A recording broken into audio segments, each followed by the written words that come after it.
Eu não acredito, como disse, que essa proposta passe pela porta lá, que algum contínuo no Congresso não vá barrar esta proposta, porque ela é tão extravagante que é uma estrovenga. Isso já existiu no Brasil, na Constituição de 37, que todos chamam também da polaca, a Carta de Getúlio Vargas, que dizia que o Congresso poderia derrubar medidas aprovadas pelo Supremo. Leis declaradas inconstitucionais, o Congresso poderia cassar. Claro que não houve Congresso em 37 e era Getúlio, com seu canetaço, que cassava decisões do Supremo, e cassou. Mas isso é de tão triste memória que a gente nem deveria se relembrar disto, sabe? Bom dia, senhoras e senhores. Hoje é 15 de outubro de 2024, são 10 horas e 30 minutos. Foi de lavada que o Supremo Tribunal Federal enquadrou e derrotou os deputados bolsonaristas investigados pelo tribunal que tentaram intimidá-lo.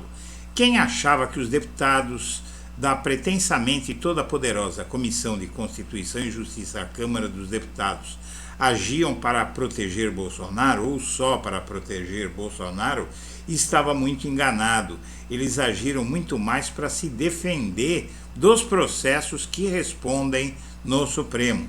Seja como for, o tribunal venceu essa guerra sem dar um único tiro.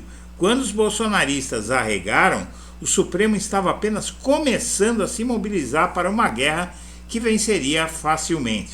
Apesar disso, o STF não tem a menor intenção de parar com a investigação dos deputados que tentaram intimidar o poder judiciário brasileiro. Antes de prosseguir, eu quero pedir a você que acompanha o blog da Cidadania que se inscreva no canal, deixe seu like e compartilhe esse vídeo.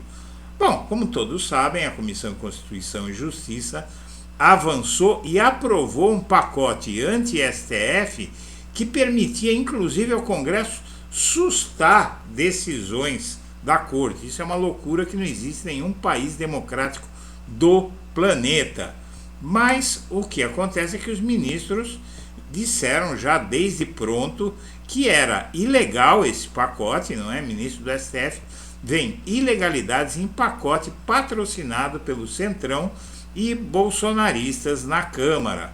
E aí o Supremo já tinha avisado, na verdade o Gilmar Mendes, que é, vamos dizer assim, aquele que enfrenta as brigas do Supremo, o decano da corte, não é, o membro mais antigo do tribunal, já tinha dito ano passado, quando começaram com essa história, que o STF não admitiria intimidações via essa proposta emenda à Constituição que limitaria a corte.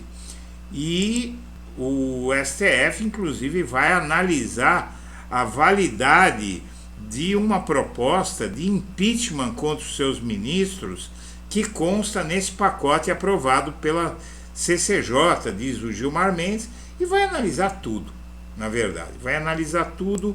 Por quê? Porque já houve duas provocações de deputados da Câmara que acionaram o STF para que o STF possa repelir essa medida que foi aprovada, que é um pacote, não é, que aí teria que ir para plenário a voto.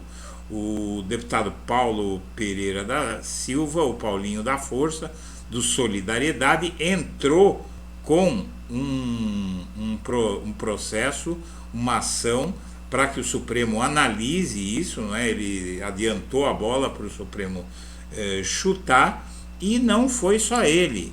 O outro deputado também fez a mesma coisa.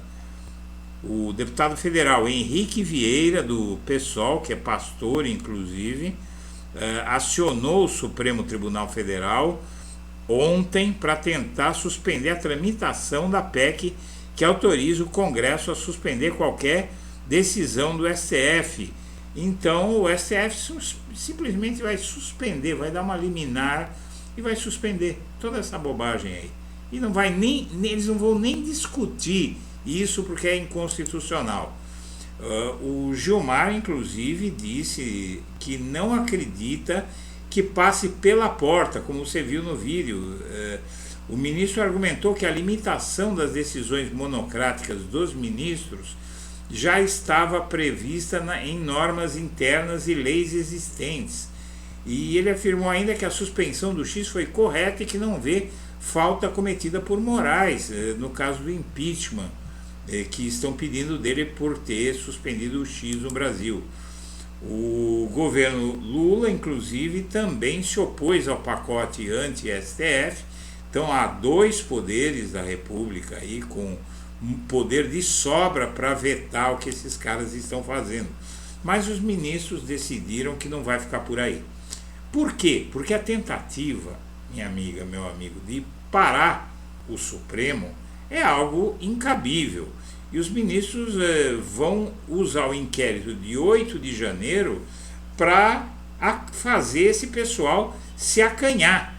Não é? Então os processos contra os deputados vão ter andamento. São vários deputados aí que estão envolvidos nesse caso, e essa suspensão da tramitação do processo vai ocorrer concomitantemente à investigação desses parlamentares. Inclusive o Alexandre de Moraes já se distanciou, não quer mais conversa, ele não vai mais manter conversas com os bolsonaristas. Eles estavam indo procurá-lo, pedir favores e tal, e o Moraes falou que não quer mais conversa com nenhum deles. Não há o que conversar, porque eles vão lá pedir para o ministro suspender o processo do Bolsonaro, e isso ele não vai fazer. E o Lira, o Arthur Lira, sabendo que o STF não estava achando graça nenhuma nessa brincadeira, diz que vai travar os projetos que limitam o poder do STF. Todos eles, inclusive aquele das decisões monocráticas, porque o Lira não é bobo nem nada. E a direita pode ser forte nas urnas e no Congresso, mas o STF tem arsenal e o Centrão tem limites nessa guerra. O bolsonarismo caminha rachado para 2026 e o Centrão enfrenta dissidência na disputa do parlamento contra o Supremo, porque o Supremo é o Supremo. Por isso que o Supremo chama-se Supremo. Senhoras e senhores, eu agradeço a atenção e deixo meu abraço para todo mundo.